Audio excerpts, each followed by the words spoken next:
So I had this idea and I self-reflected about this ex I had for 4 years back when I was 16 to 20 years old. And I'm 24 years old now, so I've been, outside that relationship longer than I've been in it now. And I've been doing some self-reflecting. And with a little bit of humility, I've realized that even though she went distant and she ultimately ended the relationship at the end by her actions of being distant and cold, I think that I was also partly to blame, and I realized that through this humility. And before I go into what happened, I want to talk to you about this, where this where this next level of self-reflecting comes from. And I never thought about it this way until I've had this dissolution of my ego. So my ego completely dissolved, and I didn't know who I was. I didn't know who I want to be. I didn't know what I want to do. I didn't know what I even wanted. Happened about a year ago, and I've been slowly rebuilding it, and now I know, kind of had an idea of who I am, and I'm accepting of change because I think I didn't want to change. It bothered me that who I am today, my ideas, may not hold up tomorrow, right? Because I may change as a person. It bothered me that I may change that drastically. If you watch my prior videos, I talk about this Mystique example, and I think you'll like it if you are into that things, but I'm gonna not stray away. But I was scared of change, and now I think I'm accepting of change, and I have this healthier, bigger ego.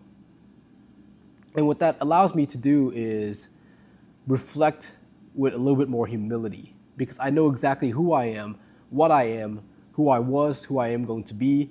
I don't want to be anything more or less, right? So that's what I mean by healthy ego. So when I'm self-reflecting to my past, it made me realize a lot of the flaws I had. And this ex I mentioned, at the end of the relationship, it did feel a little cold, and we just grew more distant. Eventually, there was a line that was crossed, and we no longer are talking. But before that, I thought about this conversation when we first moved in together, and I realized she started getting cold. But when I thought about this conversation, it made me realize that I was the first one who messed up. Because I remember we were talking about marriage, and we're 3 years into a relationship. I think we're 19, so we talked about marriage. And I mentioned a prenup. And logically speaking, I do think any marriage should have a prenup. It protects both parties, right? But with that being said, as a 19-year-old, we were both 19. I don't think that was appropriate because I didn't even know what I was talking about. I don't even know the first thing there is on a prenup back then. And I think this made this idea that I didn't believe that we were going to be together for very long, or even beyond marriage. And this kind of created a bug in her mind, I feel, that, oh, he doesn't believe that we're going to be together for a very long time. So I should just start looking elsewhere. And this pattern, when I think back, matches to this conversation. So when I thought back and I wanted to blame her, that she's the one that, I guess, moved on first, she's the one that went distant. I think in a way it was me. I think in a way I was a little scared of committing fully, and I didn't admit that to myself back then.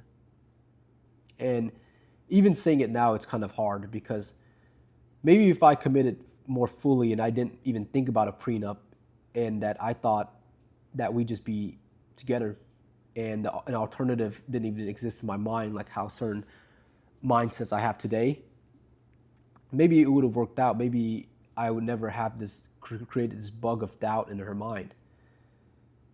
And I thought this was very interesting. This is the first time where I blamed myself for how things went.